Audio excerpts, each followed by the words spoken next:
बिस्मिल्लाहिर्रहमानिर्रहीम, अस्सलाम वालेकुम। मैं गौहर भट्ट सियासत के प्लेटफॉर्म से आपकी खिदमत में हाजिर हूँ। इंसान को जब अपनी कोई मौक़िफ़ वो रखता है, कोई भी मौक़िफ़, कोई सियासी लीडर हो या कोई आम आदमी हो अपनी ज़िंदगी में, तो उसको उसका एक कीमत अदा करना पड़ती है। वो कीमत आपको ज़रूरी नहीं कि आपको बहुत बासूल किस्म के आदमी हो तो अदा करनी पड़े, वैसे ज़्यादातर बासूल अदा करनी पैंदी है, लेकिन अगर आप खुशामदी भी हैं तो भी आपको उसकी एक कीमत अदा करना पड़ेगी। और वो कीमत होती है कि आपका ज़मीर जो है वो फिर अगर या तो अगर हो तो मलामत करेगा, अगर नहीं है तो फिर मुर्दा ज़मीर के साथ ज़िंदा रहे तो क्या रहे। तो मतलब ये कि दोनों सूरतों में इंसान को अपने जो भी काम हैं, जो भी आपका मौक़िफ़ है, जो भी आपका करैक्टर है, उसकी एक कीमत आपको अदा करना पड़ती है।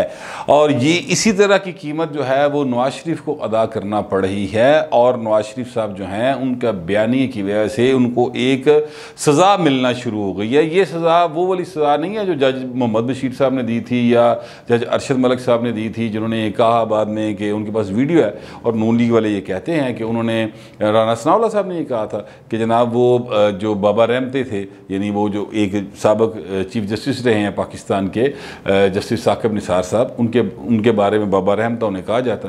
तो उन्हें मुझे फ़ोन किया था लियाकत, वो जो जज थे मलिक साहब, उनके मुताबिक कि उन्होंने उनको फ़ोन किया था मलिक अरशद को, और उनके कहने पर उन्होंने नवाज शरीफ को सज़ा दी थी। ये उनके कहते हैं, हमारे पास वीडियो मौजूद है।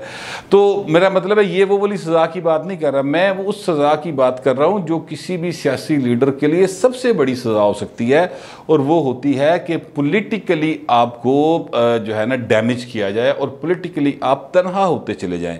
ये वो सज़ा है जो पीपल्स पार्टी ने बहुत भुगती है। 2013 से लेकर 18 का इलेक्शन, पंजाब की हद तक, बलूचिस्तान की हद तक, KPK में काफ़ी हिस्से तक पीपल्स पार्टी जो है वो तन्हाई का शिकार हुई। असफ जरदारी साहब के बारे में लोगों के तासुरात अच्छे नहीं थे, पंजाब में तो खैर अभी भी अच्छे नहीं हैं। तो वो ये नतीजा निकला कि पीपल्स पार्टी जो है वो तन्हाई का शिकार पॉलिटिकली होती गई कि लोग उससे ख़ुद को डिसएसोसिएट करते चले गए। बहरहाल अब पीपल्स पार्टी के लिए एक अच्छा मौका बना है और उन्होंने बलूचिस्तान में नून लीग का बोलो राम करवा दिया। बोलो राम मैं इसलिए कह रहा हूँ कि ये एक टर्म है जो कि ज़ाहिर है कि बोली जाती है, कही जाती है, जिसका मतलब है कि नून लीग का सफाया हो गया वहाँ से। अमली तौर पर वहाँ पर नून लीग, अब अगर फ़र्ज़ करते हैं नून लीग वहाँ पर 100 बंदे थे तो हूँ समझो 10 भी रह गए ने, ठीक है। इतना बड़ा डेंट पड़ा है नून लीग को। पहले तो बहुत अरसे से मैं बहरहाल ये ख़बर दे चुका हूँ कि सनाउल्लाह ज़हरी जो साबिक़ वज़ीर आला हैं बलूचिस्तान के, और जनरल अब्दुल कादिर बलोच साहब, ये पीपल्स पार्टी में शमूलियत इख्तियार कर लेंगे और बाकायदा ऐलान करेंगे। आज बहाल उन्होंने बाकायदा तौर पर शमूलियत इख्तियार कर ली है पीपल्स पार्टी में। बिलावल भुट्टो जरदारी जो कि चेयरमैन हैं वो वहाँ पर गए, फिर एक बड़ी चौड़ी लंबी चौड़ी तकरीब हुई, फिर एक पूरी लिस्ट है, अगर आप नोट करें तो वो उसमें शामिल होने वालों की, जिसमें नून लीग के बहुत ज़्यादा अरकान हैं, साबिक़ सूबाई वज़ीर हैं, साबिक़ मुशीर हैं, नून लीग के ओहदेदार हैं, जो सारे के सारे नून लीग को छोड़कर पीपल्स पार्टी में शामिल हुए हैं। लेकिन इस मौके के ऊपर जो असल चीज़, 2-3 चीज़ें मैंने नोट की हैं, मैं एक्चुअली वो आपकी तरफ लेके आना चाहता हूँ। और वो ये है कि जनाब ये जो बलूचिस्तान नेशनल पार्टी है, मैंगल ग्रुप, उनके भी सैयद अब्बास शाह साहब हैं, वो भी पीपल्स पार्टी में शामिल हो गए हैं। अच्छा, अब ये सनाउल्लाह ज़हरी साहब ने वहाँ पर ख़ताब किया और उन्होंने जो बात की है वो बड़ी ज़बरदस्त सी है और वो बात यानी नोट की जाने वाली है।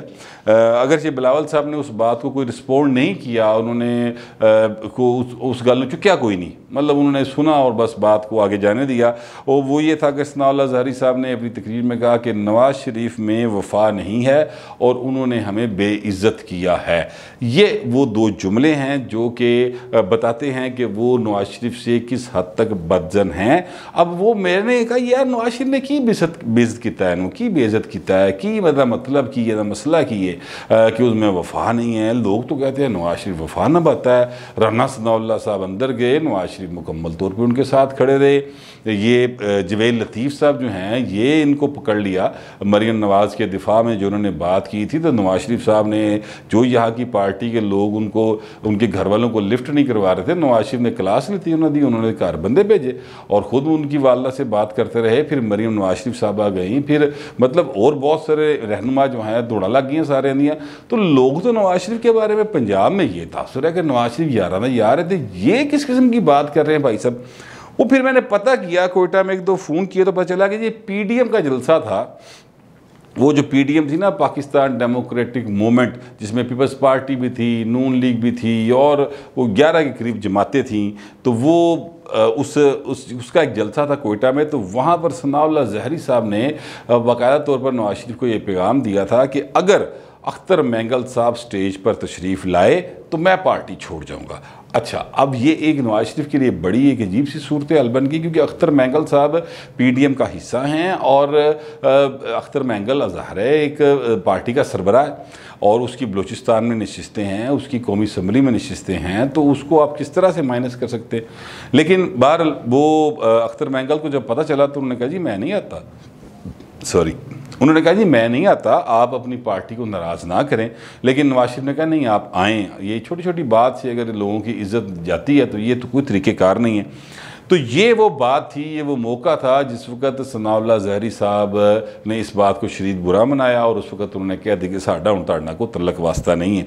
अच्छा, इसी तरह जो अब्दुल कादिर बलोच साहब हैं वो मुस्लिम लीग नून के रहे हैं, अपना वफाकी वज़ीर रहे और जब वो वफाकी वज़ीर थे तो उनका ये ख्याल था कि उनको गलत वजारत दी गई है। वो समझते थे कि उनको वज़ीर में बनाना चाहिए दाखिला, वज़ीर दाखिला बनाना चाहिए वो चौधरी निसार अली ख़ान की जगह के ऊपर। लेकिन उस वक़्त भी नवाज शरीफ साहब का ये ख्याल था कि इन पर कोई ज़्यादा रिलाय नहीं किया जा सकता, तो लिहाजा भी हैं हमारी पार्टी में तो हमने उनको बना भी दिया है, लेकिन मतलब इनके ऊपर ज़्यादा रिलाय नहीं किया जा सकता, इतनी अहम वजारत इनको नहीं दी जा सकती, ये नवाज शरीफ साहब का ख्याल था।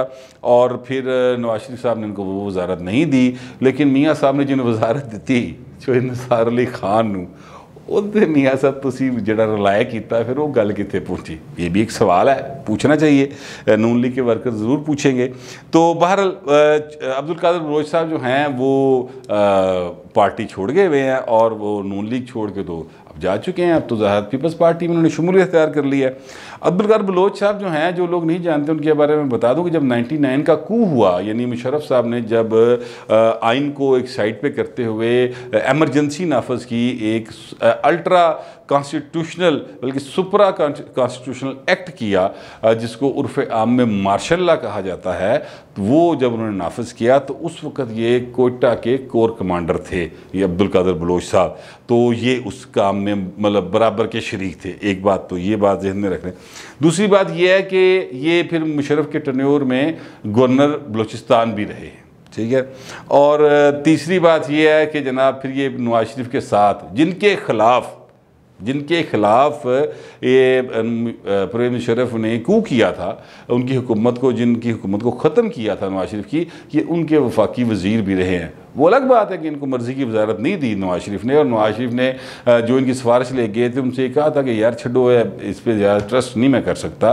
तो वो जो साहब हैं वो उस पर नाराज़ भी रहे, लेकिन नवाज शरीफ के दौर में वफाकी वज़ीर रहे हैं। मतलब ये भी आप देखें कि किस क्लास के इनके ऐसे लोगों के पास जो है वो होते हैं, अपना क्या कहते हैं, क्या कहना चाहिए उसको, तरीक़े वारदात होता है कि वो मतलब मुशर्रफ साहब के साथ भी बड़े करीबी रहे, यानी गवर्नर अगर बलूचिस्तान रहे हैं तो छोटी बात तो नहीं, करीबी होंगे ना। और उसके बाद फिर आप देख लें वो नून लीग के दौर में वफाकी वज़ीर भी रहे। और फिर ये भी देखें कि अमीर मुकाम साहब परवेज़ मुशर्रफ साहब का पिस्तौल लेके ख़रीद के बड़े खुश थे तोहफे में लेके, और वही अमीर मुकाम साहब जो नवाज शरीफ के साथ खड़े हैं, मरीम के जलसे करवाते हैं।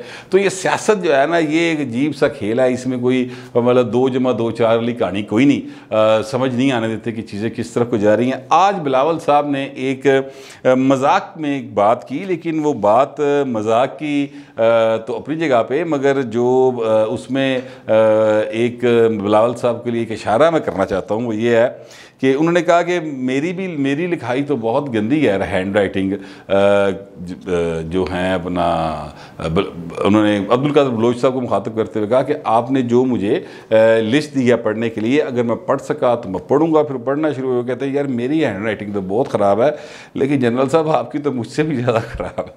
तो वो असल में जो है ना, ये बिलावल साहब 30-32 साल के नौजवान हैं, लेकिन बड़े कारीगर आदमी हैं। ये इस एक जुमले के साथ ही उन्होंने बलोच साहब की जो कोई उड़ान थी ना, जो सोच रहे थे वो कहाँ जाएंगे, इस एक जुमले के साथ ही उन्होंने तरीके के साथ चीज़ों को बैलेंस कर लिया कि मैं तेरी लहाई भी समझना तो तेरा करैक्टर भी समझना।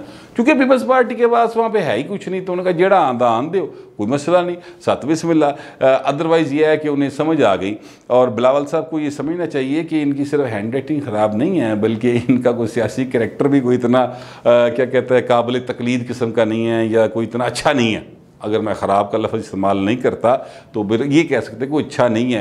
एक इंतहा से दूसरी इंतहा तक सब जगह पे ये मूव करते रहे हैं और ये अब भी कर रहे हैं। बहरहाल अदरवाइज एक लंबी पार्टी लिस्ट है रहनुमाओं की, जो ज़ाहिर आप देख लेंगे, वो मैं बयान नहीं करता, एमी टाइम्स आया होगा ਤੁਹਾਡਾ भी तो मेरा भी। तो वो एक जो नून लीग छोड़कर पीपल्स पार्टी में शामिल हुए हैं। पीपल्स पार्टी बड़ी खुश है। बिलावल साहब कहते हैं ये अगली हुकूमत हम बनाएंगे, वफाक में भी बनाएंगे, बलूचिस्तान में बनाएंगे, और साथ ही ट्विटर के ऊपर ट्रेंड बनने शुरू हो गए हैं कि अगली बारी फिर जरदारी। अब पता नहीं अगली बारी जरदारी होते हैं कि नहीं होते, लेकिन लोगों के अंदर एक वो आना शुरू हो गया। मगर मेरा कंसर्न जो है, या मैं जिस बात की तरफ आना चाहता हूँ, वो ये नहीं है कि अगली बारी जरदारी साहब आते हैं कि नहीं आते। हुकूमतें आती जाती रहती हैं। पीपल्स पार्टी की 5 बार 6 बार हुकूमत आ चुकी, नून लीग की 3 बार आ चुकी, 5 बार वो पंजाब में हुकूमत कर चुके। तो वो ये इतना बड़ा मैटर नहीं होता, हुकूमतें आती हैं चली जाती हैं। असल मैटर जो मैंने कहा कि नवाज शरीफ को सज़ा मिलना शुरू हो गई है, वो सज़ा ये है कि मियाँ साहब आपने जो बयानिया इख्तियार किया है, उससे आपके इलेक्टेबल्स, वो बड़े बड़े नाम जो कि आपकी पार्टी का के वजह, जिनकी वजह से पार्टी का एक वेटेज बनता है ना, पॉलिटिकल वेटेज, वो आपको छोड़ना शुरू हो गए हैं। और ये सिलसिला बलूचिस्तान से शुरू हुआ है कि बलूचिस्तान के अंदर लोगों ने आपको छोड़ा है। तो मेरी इतला के मुताबिक, जो कि बहुत सारे और लोगों की भी इतला है, और ये मैं आपको बड़े बाकायदा इत्मीनान के साथ की बात बता सकता हूँ कि एक जूम की मीटिंग के अंदर, जिसमें नवाज शरीफ साहब भी थे, जिसमें राना सनाउल्लाह भी थे, मरीम नवाज साहबा भी थी, शाहिद खान अब्बासी भी थे, जो ख्वाजा साद रफ़ीक हैं और राना तनवीर हैं, यानी ये सारी क़यादत मौजूद थी। उसमें राना सनाउल्लाह साहब ने ये बाकायदा तौर पे कहा था कि मियाँ साहब, अगर हमने अपने बयानिए को इसी अंदाज में रखा, बग़ैर लचक के रखा, और शहबाज शरीफ साहब की बात को तस्लीम ना किया, तो हमारी 80% से ज़्यादा अरकान कौमी और सूबाई असम्बली हमें छोड़ जाएंगे, और वो छोड़ के चले जाएंगे हमें, क्योंकि लोग जो हैं पंजाब के ख़ास तौर पे, वो उन्ना इन्ना साथ कोई नहीं कि वो एनी पी कट सकन। ख़ास तौर पे जो हमारे साथ जुड़े होते हैं, वो तो ज़ाहिर है कि नून लीग में जो इस तरह के अरकान कौमी और सूबाई असम्बली होते हैं, अक्सरियत, मैं सबकी बात नहीं कर रहा, अक्सरियत इस तरह की होती है कि जनाब बस मतलब रोटी खाइए, एसी लगा होवे, इंज बाहर डाले तैयार होने ते असी आइए जाइए, आनिया जानिया वहाई जाइए, बस अल्लाह खैरी सलाह, टोट टप्पे वाली पार्टी हो। ये जो है ना, मतलब पसीना, हब्स, गर्मी, नैब दी हवालातां ते कोल्ड लफका जेल दियां सलाहां ते जनाब मतलब छापे पैरे करां दौड़ा लगियां, ये मुस्लिम लीग नून का मजाज नहीं था। और MPMN इससे भी भागते हैं। इसीलिए आपने नोट किया होगा कि जो जब मरीम नवाज शरीफ साहबा किसी जगह पर जाती हैं, तो उनके साथ आप अगर नोट करें तो मुंतखब जो अरकान असम्बली हैं ना, जो हुकूमी असम्बली सूबाई असम्बली से वोट लेके आते हैं, उन्होंने तादाद बहुत घट होंगी, वो मतलब ना होने के बराबर होते। एक तो होंगे बेचारा कोई जरा मजबूरी ना चला जाता है। बाकी जो होती है ना, वो खवातीन होती हैं, उज़मा बुखारी हो गई, मरीम औरंगज़ेब साहबा हो गई, हिना भट्ट हो गई, और वो सानिया हैं एक बच्ची, वो हो गई, या परवेज़ रशीद साहब हो गए। तो ये लोग ज़्यादातर उनके साथ होते हैं। ये जो लोगों से वोट लेने वाले करैक्टर हैं, ये मरीम के साथ ख़ुद को एसोसिएट नहीं करते, क्योंकि वो डरते हैं। वो ये समझते हैं कि इनके बयानिए की वजह से साड़ी अगली बारी नहीं आ सकती और हम पर कोई बुरा वक्त आ सकता है, क्योंकि ज़ाहिर है उन लोगों को आदत है, काफ लीग में होते थे, जब मियाँ साहब बाहर होते थे तो काफ लीग में होते थे, काफ लीग से वो जब काफ लीग तितर बितर हो गई तो वो नून लीग में आ गए। अच्छा, जब नून लीग का शराजा बिखरने लगा तो कुछ को तो समझ आ गई, वो छड़ के नस के परले पासे चले गए पीटीआई, और जिनको समझ नहीं आई जिनका ये ख्याल गुमान ये था कि जनाब नून लीग में रहते पंजाब तो कितने नहीं जाएगा ना, पंजाब तो नून लीग को रहेगा, ये तो नहीं पीटीआई में लबना, तो वो यहीं पर बैठे रह गए, लेकिन फंस गए क्योंकि प्लान कुछ और थे। तो ये एक मामला जो है ना इन अरकान असम्बली का है। तो उस वक़्त फिर राना सनाउल्लाह साहब ने सजेशन दी थी कि सर आप मेहरबानी करें थोड़ा जा कोई विचला राह कड्डो, चीज़ों को असील बेहतरी के पासे लैके जाइए। और यही वो बात है जिसके लिए शहबाज शरीफ साहब बार बार जो है ना वो तरले पा रहे हैं कि मैं पैरी फड़ लाँगा, मैं जनाब धीन भी मना लाँगा, मैं प्यो भी मना लाँगा, मेहरबानी करो जांदी करो। ये एक ख़तरा है जो कि पीपल्स नून लीग के अंदर जो क़यादत है, सेकंड टियर लीडरशिप इसे कह सकते हैं उनको, कि हमारे अरकान असम्बली हमें छोड़ सकते हैं, या वो जिस तरह से इनएक्टिव हुए हैं वो मज़ीद डल हो जाएंगे और बिल्कुल करांज बह जाएंगे। तो ये हमारे लिए मुस्तकबिल में नुकसानदेह बात हो सकती है। अब ये एक इशारा है मियाँ साहब के लिए कि मियाँ साहब को लोग कहना शुरू हो गए हैं खुदा हाफिज़ नवाज शरीफ। ठीक है, ये एक्चुअली बलूचिस्तान से ये काम शुरू हुआ है और ख़तरा ये है कि जनाब ये पंजाब में भी दाखिल होगा ये काम और फिर चीज़ें आगे की तरफ मूव करेंगी। अब जाहिर है कि जो लोग रुकने असम्बली बने हुए हैं इस वक्त मौजूद हैं वो पीपल्स पार्टी तो नहीं ज्वाइन करेंगे, वो या तो पीटीआई ज्वाइन करेंगे या फिर वो एक्टिव नहीं रहेंगे और अगली बारी कोशिश करेंगे कि उन्हें जो जिस पार्टी की डील हुई हो, ठीक है, जो डील आप समझते हैं ना, जिस पार्टी का आने का इम्कान हो ज़्यादा उदी तरफ जाके उदी शाख ते जाके बह जान, उदी शाख दे तोता मैना बन जान। और नवाज शरीफ साहब का तो उन्हें इम्कान कोई नहीं नज़र आ रहा, क्योंकि जो नवाज शरीफ साहब का इम्कान बयानिया है, नैरेटिव है, जो वो असूल की बात करते हैं और मरीम नवाज शरीफ साहब उस असूल को लेके चल रही हैं, उसकी सियासत पाकिस्तान की सियासत के अंदर आवाज़ तो हमेशा उठती रही। मैं कहूँ अगर कि जनाब किसी ने आवाज़ नहीं लाई, गलत बात, पीपल्स पार्टी इस आवाज़ को लेके चलती रही। पूरा ख़ानदान पीपल्स पार्टी का जो यानी भुट्टो ख़ानदान, 4 लोग उनके शहीद हो गए इस बयानिए के पीछे। और सिर्फ ये नहीं है, फिर ANP को देख लें उनका क्या हाल हुआ, आप जो बलूचिस्तान की नेशनलिस्ट पार्टीज़ हैं उनका हाल देख लें वहाँ पर क्या हुआ। तो पंजाब के अंदर से जो एक मेन स्ट्रीम पार्टी पहली बार उठी है नून लीग, उन्होंने जो बात की है पहली बार इस तरह से हुआ है, तो उसका ये बयानिया का फिर ना भार चुकना पैना है और बड़ा भारा जे है भार भाजी। बार हिम्मत है अगर आप उठा के रखते हैं, अदरवाइज़ फिर वो दिन नज़दीक आने वाले हैं कि वो पहले कहा करते थे ना कि बड़ा शुरू से लिखा जा रहा था कि खुदा नवाज रहा है तुझे नवाज शरीफ, तो फिर अब लोग कहना शुरू हो जाएंगे होली होली के खुदा हाफिज़ नवाज शरीफ, खुदा हाफिज़ नवाज शरीफ। ये एक अलार्मिंग सूरत हाल होगी। ये सारे मामलात मेरे नज़र में आए थे तो मैंने आपके साथ शेयर कर लिए हैं। अगर आप इत्तेफाक करें तो भी और अगर आप इख्तलाफ करें तो भी, दोनों सूरतों में डिसेंसी के साथ कमेंट कर दीजिएगा। फिलहाल इतना ही, मिलते हैं अगले व्लॉग।